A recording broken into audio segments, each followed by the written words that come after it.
Welcome to अगली class. ठीक, अलग से रहेगी रिकॉर्डिंग, बढ़िया रहेगा आपके लिए। तो मनी हमने पढ़ लिया भैया जी। लास्ट क्लास में हमने मनी के बारे में पूरी कार्रवाई कर ली।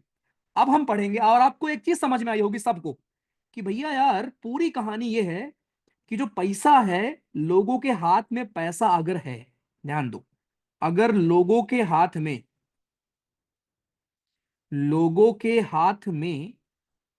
अगर पैसा है तो फिर वो खर्च करेंगे। समझ लो। और खर्च करेंगे तो चीजों के दाम बढ़ेंगे, प्राइसेस हमारे अप होंगे, और जब प्राइसेस अप होंगे तो महंगाई बढ़ेगी, जिसको हम बोलते हैं इन्फ्लेशन। तो अब मैं आपको सिखाऊंगा इन्फ्लेशन क्या होता है, और बहुत बेहतरीन कॉन्सेप्ट आप यहां सीखोगे। तो जब लोगों के हाथ में पैसा होता है तो लोग खर्च करना चाहते हैं। लोग जब खर्च करना चाहेंगे तो चीजों के दाम बढ़ेंगे, दाम बढ़ेंगे तो इन्फ्लेशन बढ़ेगा। इसका उल्टा, अगर लोगों के हाथ में पैसा नहीं होगा,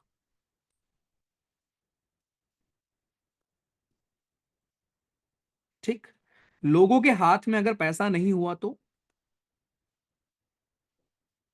लोगों के हाथ में नो पैसा। अब इस सिचुएशन में क्या होगा भैया? जब लोगों के हाथ में पैसा नहीं होगा तो इस हालात में, इस सिचुएशन में क्या होने वाला है, राइट? इस सिचुएशन में आपका हमारा क्या होगा? इस सिचुएशन में सिंपल सा हमारा एक फंडा होगा, वो क्या है, राइट? जब लोगों के हाथ में पैसा ही नहीं है तो खर्च क्या करेंगे? खर्च नहीं करेंगे। जब खर्च कम करेंगे तो महंगाई कम होगी, इन्फ्लेशन कम होगी। खत्म। That's it. इतनी सी बात है हमारी। ठीक, इतनी सी बात है।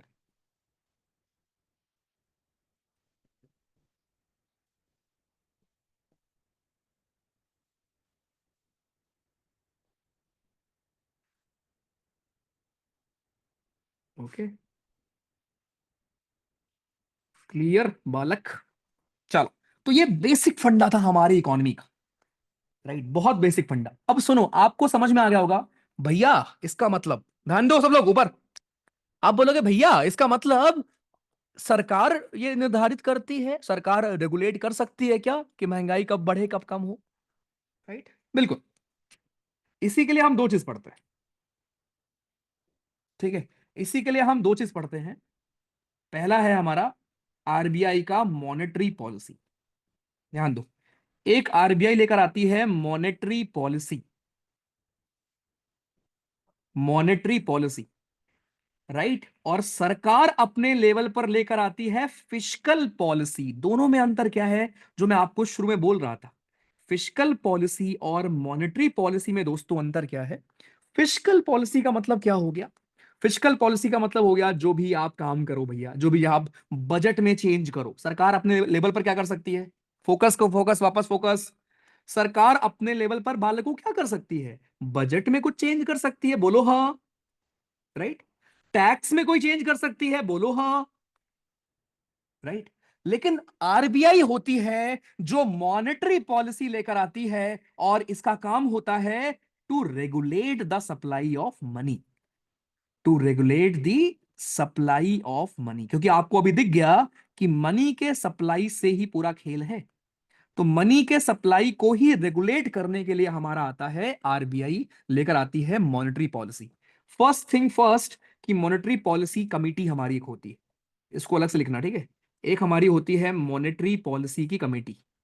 We have a monetary policy committee, ठीक? मॉनेटरी पॉलिसी की जो हमारी कमेटी है दोस्तों, इसमें तीन लोग आते हैं from RBI, three members are from RBI, right? और थ्री मेंबर्स हमारे होते हैं गवर्नमेंट की तरफ से। तीन लोग हमारे होते हैं फ्रॉम गवर्नमेंट साइड, ठीक? इसका जो कोरम होता है वो चार का होता है, कम से कम चार लोग आए हो मीटिंग में। नॉर्मली आपने पॉलिटी में देखा होगा आपका कोरम होता है 1/10 भाइयों, ठीक है? कोरम हमारा नॉर्मली होता है 1/10। कोरम से याद आया, हमें पॉलिटी की क्लास भी करनी है, पार्लियामेंट रिवीजन करना है, मुझे याद है तुम्हें याद नहीं है, है ना? तो इसी वीकेंड एक क्लास करने का मैं सोच रहा हूँ। आई नो होली है यार, ठीक है, बट एक दिन छुट्टी ले लो, ठीक है? कल मना लेना होली। कल मस्त खेलो, कोई पढ़ाई नहीं करना, कल कोई टारगेट नहीं है तुम्हारे लिए, मस्त जितना मन है उतना खेलो। तो हमारी मॉनेटरी पॉलिसी कमेटी में दोस्तों 3 मेंबर होते हैं आरबीआई के, 3 मेंबर होते हैं गवर्नमेंट के, कोरम आपका 4 मेंबर का होता है। ठीक है, ध्यान रखेंगे। ये है आपकी हमारी दोस्तों कहानी। राइट, जरा 1 मिनट वेट करना गाइस, 1 मिनट जरा देना मुझे, ठीक है, वेट। हेलो।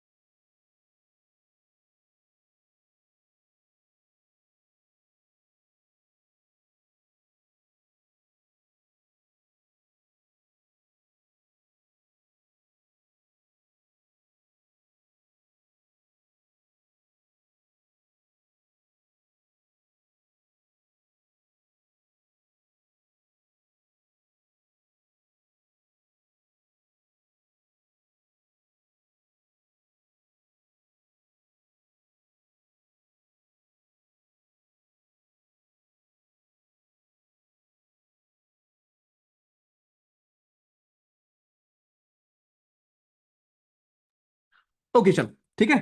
तो भाई हमारा बजट, टैक्स, ये हो गया फिजिकल पॉलिसी में। मॉनेटरी पॉलिसी में हमारा हो गया जो आपकी सप्लाई ऑफ मनी को रेगुलेट करता है। ठीक है, तो पहले तो हमारे मॉनेटरी पॉलिसी की मैंने आपको ये बताई। ओके भाई, अब आते हैं मेन कहानी पर। राइट, कि कैसे रेगुलेशन आपका होता है।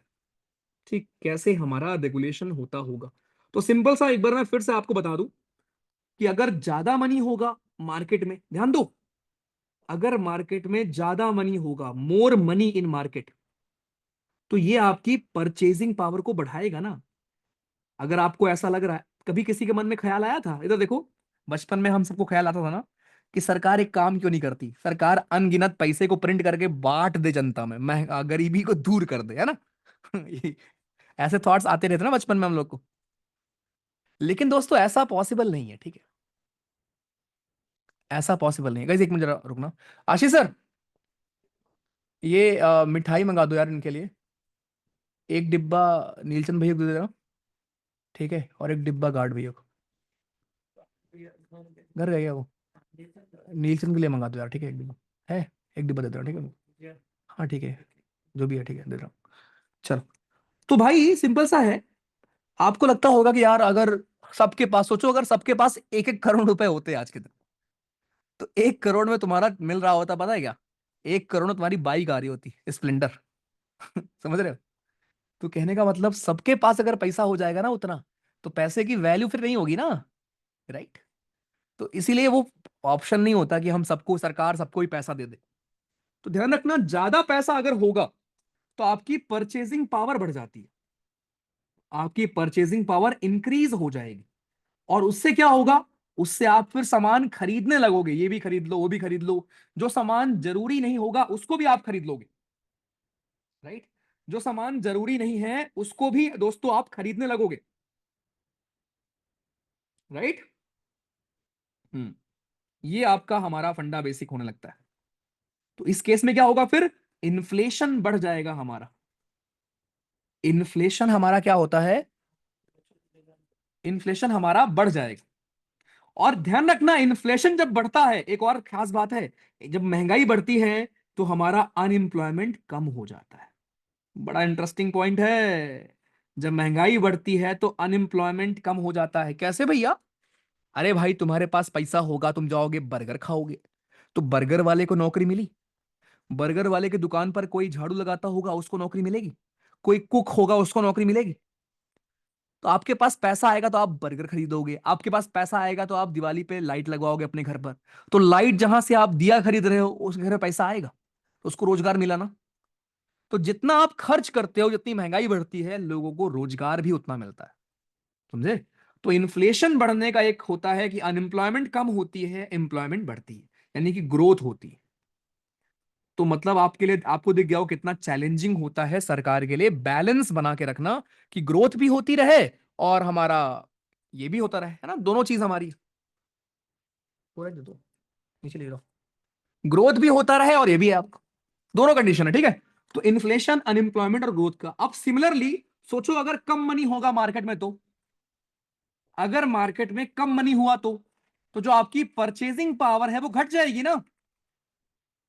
आपकी जो परचेजिंग पावर है दोस्तों वो घट जाएगी, वो कम हो जाएगी। और जब परचेजिंग पावर कम हो जाएगी तो इन्फ्लेशन कम हो जाएगा।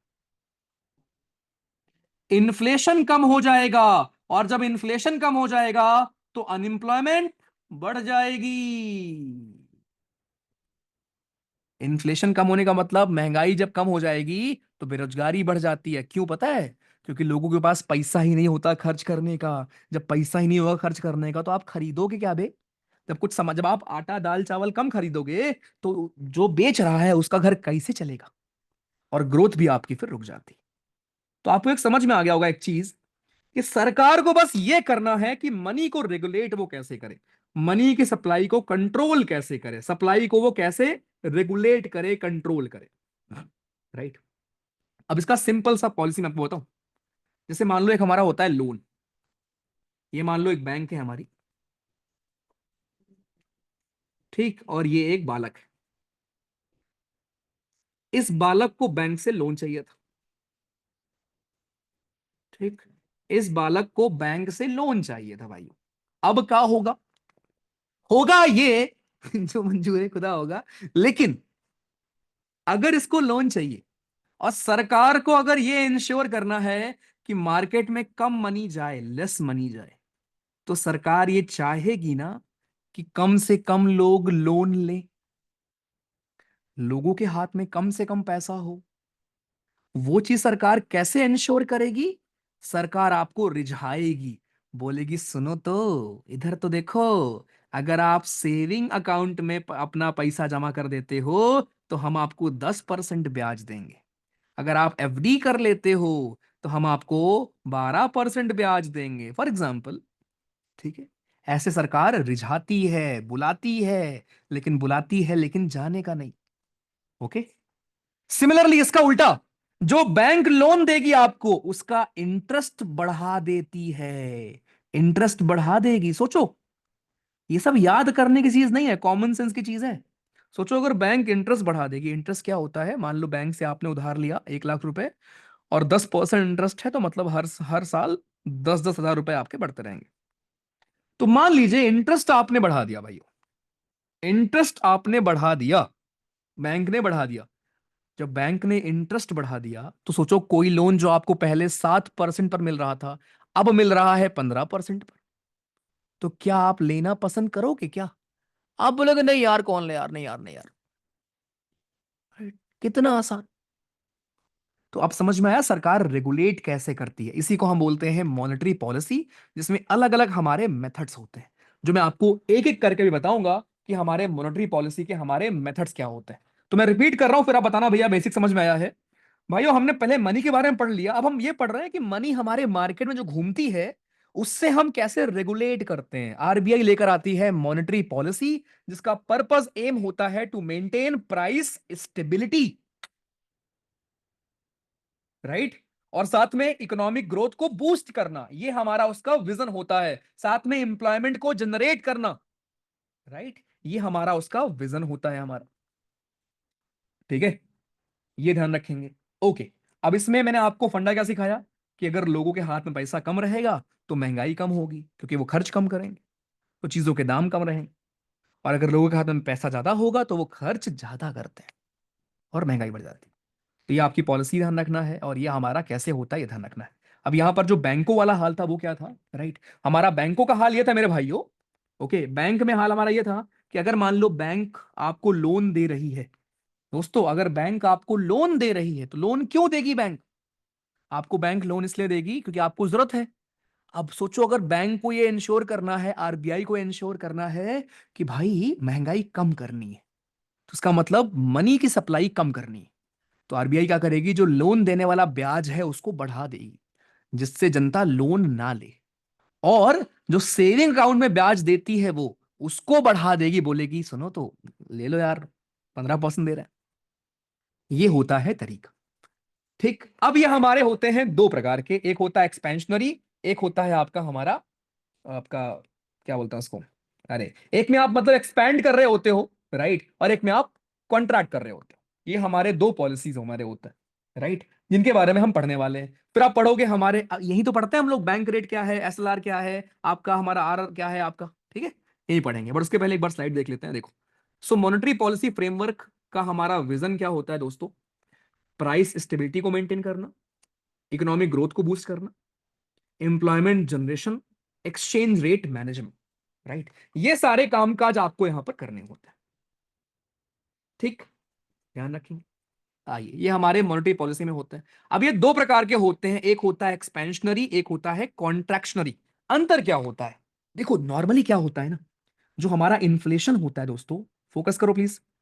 नॉर्मली जो हमारा दोस्तों इन्फ्लेशन होता है, राइट, वो हमारा हम मेजर करते हैं, एक होता है कंज्यूमर प्राइस इंडेक्स कंबाइंड, ठीक है। कंज्यूमर प्राइस इंडेक्स कंबाइंड पे हम करते हैं, जिसमें हम कहते हैं कि 2% से लेकर 6% के बीच में आपका ये कंज्यूमर प्राइस इंडेक्स होना चाहिए, नॉर्मल सिचुएशन के लिए, ठीक है। 2% से 6% के। अब मान लो ये 6% से बढ़ गया, 7% हो गया, तो उस केस में क्या होगा फिर? आपका हमारा मॉनेटरी पॉलिसी सरकार आरबीआई अपनाएगी, और वो क्या करेगी, वो आपके ब्याज वगैरह के रेट को बढ़ा देगी, कि जिससे लोग लोन वगैरह कम ले पाए, राइट। तो अगर महंगाई आपकी 6% तक है तो चलेगा, लेकिन उसके ऊपर अगर बढ़ जाती, तो ऐसे सिचुएशन में आप लेते हो एक्सपेंशनरी मॉनेटरी पॉलिसी, जहां पे आप इंटरेस्ट रेट को लोअर कर देते हो। और बाकी उससे क्या होता है आपको मैंने समझा दिया। लेकिन कभी कभी मान लो महंगाई या बहुत कम हो रखी है, तो महंगाई बहुत कम हो रखी है इसका मतलब ग्रोथ नहीं हो रही है। जो आपको ग्रोथ बढ़ाना है, तो उस केस में आप क्या करोगे? आप यूज करोगे हमारे कॉन्ट्रैक्शनरी मॉनेटरी पॉलिसी को, जहां आप इंटरेस्ट रेट को इंक्रीज कर दोगे, ठीक, राइट। आई गेस उल्टा बोल दिया क्या मैंने? हाँ, उल्टा बोल दिया। ठीक है। जब हमारा आपका आपको बेसिकली कम करना होगा, तो आप कॉन्ट्रैक्शनरी मॉनेटरी पॉलिसी इस्तेमाल में लाओगे, महंगाई कम करनी है तो। और एक्सपेंशनरी आप लाओगे जब आपको हमारी प्राइसेस या ग्रोथ करनी है तो। एक्सपेंशनरी का मतलब इंटरेस्ट रेट को कम कर देना, राइट। जब भी ऐसा होगा इंटरेस्ट रेट लोन का, ठीक है, हम लोन की बात कर रहे हैं यहां पर, जब भी हमारे लोन का इंटरेस्ट रेट कम हो जाएगा, जनता खूब बारो करेगी आपका पैसा, और मार्केट में पैसा ही पैसा हो जाएगा। लेकिन जब आप इंटरेस्ट को बढ़ा दोगे, तो फिर जनता क्यों बारो करेगी भाई, बोलेगी यार कौन पैसा ले, महंगा रेट पे दे रहे हैं। तो ये पॉलिसीज हम करते हैं, तो ये हम कब करते हैं? जब अपने को रेगुलेट करना होता है मनी के सप्लाई को, बस। तो ये दो प्रकार के हमारे होते हैं। अब ये इसके मेजर्स क्या होते हैं भाइयों? एक होता है क्वालिटेटिव मेजर, दूसरा होता है क्वांटिटेटिव मेजर। क्या होता है भैया? देखते हैं, आओ लल्ला, बहुत बेहतरीन। तो भाइयों, एक हमारे होते हैं आपके, अब ये हम मॉनेटरी पॉलिसी हम अप्लाई कैसे करते हैं, राइट। दो मेथड होते हैं, एक होता है क्वालिटेटिव, एक होता है दूसरा क्वांटिटेटिव। क्वालिटेटिव में आप इंडिविजुअल पर फोकस कर रहे होते हो, राइट। ये स्पेसिफिक सेक्टर को टारगेट करता है, इट टारगेट्स, ध्यान सुनो, इट टारगेट्स स्पेसिफिक सेक्टर। ये स्पेसिफिक सेक्टर को करता है टारगेट, कि भैया आपके हमारे कोल वाले सेक्टर में महंगाई बढ़ गई है, या ये सब हो गया है, काम करते हैं वहां पर हम ऐसा ऐसा कर देते हैं, ये होता है, ठीक है। और क्वालिटेटिव में क्या होता है भाइयों? क्वालिटेटिव में आपका हमारा अलग होता है, उधर क्या होता है आपके क्वालिटेटिव में आपका, सॉरी, क्वांटिटेटिव में क्या होता है, उधर आप अलग प्रकार से बैंक रेट, सीआरआर, एसएलआर उसमें यूज करते हो, ठीक है, ध्यान रख। चलो, तो क्वालिटेटिव में पहला होता है मार्जिन रिक्वायरमेंट, आसान है। It refers to difference between the market value of a security and the total amount of loan given by bank against that security. ये हमारा होता है मार्जिन रिक्वायरमेंट, इंश्योर करने के लिए कि बैंक अपने क्रेडिट लिमिट को क्या ना करें, एक्सीड ना करें। जैसे मान लो बैंक की लिमिट है कि 2 लाख रुपए लोन में देना है। अब इमेजिन करो, अगर बैंक को 2 लाख रुपए लोन में देना है, तो बैंक 2 लाख रुपए ही दे, बाकी पैसा रखे रहो भाई, कहीं और भी काम में आएगा, ज्यादा पैसा मत दो। तो ये एक मेथड होता है मार्जिन रिक्वायरमेंट का, जहां पे आप क्या करते हो, आप एक लिमिट लगा देते हो। दूसरा हमारा होता है क्रेडिट रेशनिंग का, ठीक है। क्रेडिट रेशनिंग का हमारा दूसरा लिमिट आपका होता है, जिसमें क्या होता है, आरबीआई अलग अलग सेक्टर में आप कितना लोन दे सकते हो, वेरी वेरी इंपॉर्टेंट। ये हमारा होता है कि आरबीआई एक कोटा फिक्स कर देता है कि जैसे मान लो हमारा कोई इंडस्ट्री है, मैन्युफैक्चरिंग सेक्टर है, हमारी मैन्युफैक्चरिंग सेक्टर है मान लो, तो इस सेक्टर में आप कितना लोन दे सकते हो, ये फिक्स कर देती है आरबीआई। इससे क्या होगा, इससे जो फर्जी कुछ लोग ले लेते हैं, राइट, एक लिमिट होती है बेसिकली। बस ये इंश्योर करती है भैया कि आपके बाकी सेक्टर्स के लिए भी एलोकेटेड फंड्स हमारे मौजूद। आई नो कुछ समझ नहीं आया होगा, आप नहीं बोलोगे पर मुझे पता है। अरे भाई सिंपल रखो, हम यहाँ क्या पढ़ रहे हैं, हम पढ़ रहे हैं भैया कि जो मॉनेटरी पॉलिसी हमने देखा ना, जिसके तहत आरबीआई ये रेगुलेट करती है कि कितना पैसा कहां पर, कितना पैसा कहां पर, उसमें हमने एक चीज ये पढ़ी कि एक मेथड होता है क्वालिटेटिव, दूसरा मेथड होता है हमारा क्वांटिटेटिव। क्वालिटेटिव में हमारे दो मेथड होते हैं, मार्जिन रिक्वायरमेंट जहां पर एक लिमिट सेट होती है या आरबीआई बताती रहती है कि आप इतना ही अमाउंट दे सकते हो, और क्रेडिट रेशनिंग में आपके हमारे क्या होते हैं, सेक्टर वाइज लिमिट होती है कि इस पर्टिकुलर सेक्टर को आप इतना ही दे सकते हो। ठीक, इस पर्टिकुलर सेक्टर को आप इतना ही दे सकते हो। बस ये था हमारा क्वालिटेटिव टूल्स। अब सबसे इंपॉर्टेंट, मोस्ट इंपॉर्टेंट जो टॉपिक है हमारा वो है हमारा क्वांटिटेटिव, राइट। कि भैया पूछेगा जरा बताओ क्वांटिटेटिव मेथड्स हमारे कौन से होते हैं, राइट। क्योंकि कुछ लोग गायब हो चुके हैं, और ये सबसे इंपॉर्टेंट होगा जहां मैं आपको बताऊंगा, जहां पे सवाल पता कैसे आएंगे, सवाल हमारे ऐसे आएंगे, और मैं अभी आपको लिख दे रहा हूं सवाल कैसे आएंगे। सवाल ये आएगा, आपसे बोलेगा अगर हमने रेपो रेट को इंक्रीज कर दिया बालको, जरा बताओ तो महंगाई कम होगी या बढ़ेगी। महंगाई कम हो जाती है, कैसे, सिखाऊंगा मैं आपको अगली क्लास में। ठीक, तो बस अगली क्लास में एक ये पॉइंट है, खत्म है। उसके बाद ये आपका मनी मल्टीप्लायर है जो मैंने आपको स्टार्टिंग में बताया था, ठीक है।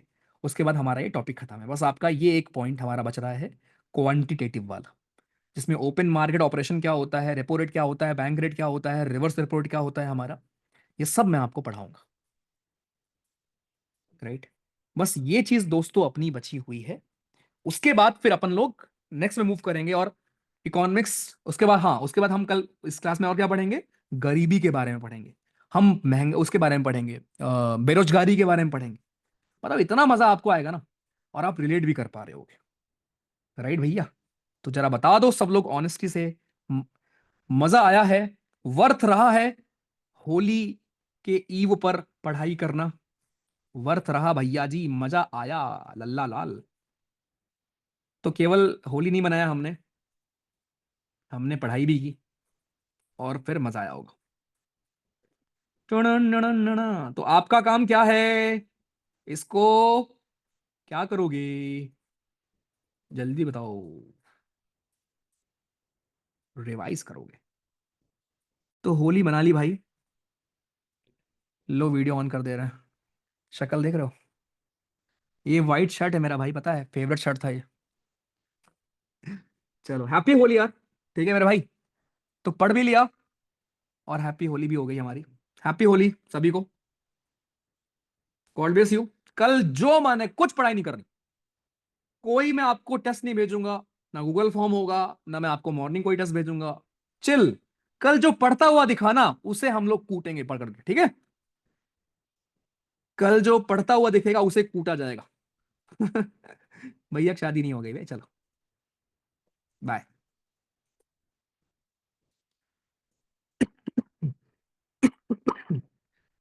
राहुल जी वो हम पढ़ेंगे, ठीक है, उसी को कैसे हम, अलग अलग चीजें। Happy Holi, happy Holi, happy Holi, happy Holi. चलो बाय। सर कैमरा ऑन कर दो, भांजी को बात करनी है। हैं, भांजी को कौन सा डाउट हो गया भैया, लो करिए, करो भाई। दिल गलती कर बैठा है, देख रहा हो बाल से साला निकल रहा है। चलो एक बार मामा बोलो, एक बार मामा मामा बोल दो। कौन मामा बे? अच्छा मैं, मामा बोल दो। अच्छा मामा बोल दो, उधर बोलो, देखो कौन है। हेलो, आपने हाय। आज क्या पढ़ा? अच्छा मामा बोलो जल्दी जल्दी बोलो। तुम्हारा मामा नहीं है भाई। हैं बोलती हुए? Yes sir. हैप्पी अरे होली भाई, सर। आज हैप्पी ये होली पूरी भाई। क्लास आपके साथ देखी है मैंने। हैप्पी होली भाई। कहाँ से हो आप? मैं गाजियाबाद सर। गाजियाबाद से हो, नाइस दोस्त। Thank you sir. Hi. Bye. Bye कर दो, बाय कर दो, टाटा कर दो, टाटा कर दो, बाय टाटा। टाटा। क्या थैंक यू नाम है सर। आपका? मेरा चकोर झा सर। उसका उसका इसका क्या नाम है बेटा? अनिका। बोलती नहीं है अभी नहीं क्या? बोलती। अच्छा, नहीं सिर्फ बोलती। मामा मामा। चलो bye. Okay okay. Sir. Thank you, happy thank Holi you. यार, गॉड ब्लेस यू भाई। Happy Holi sir. Bye bye.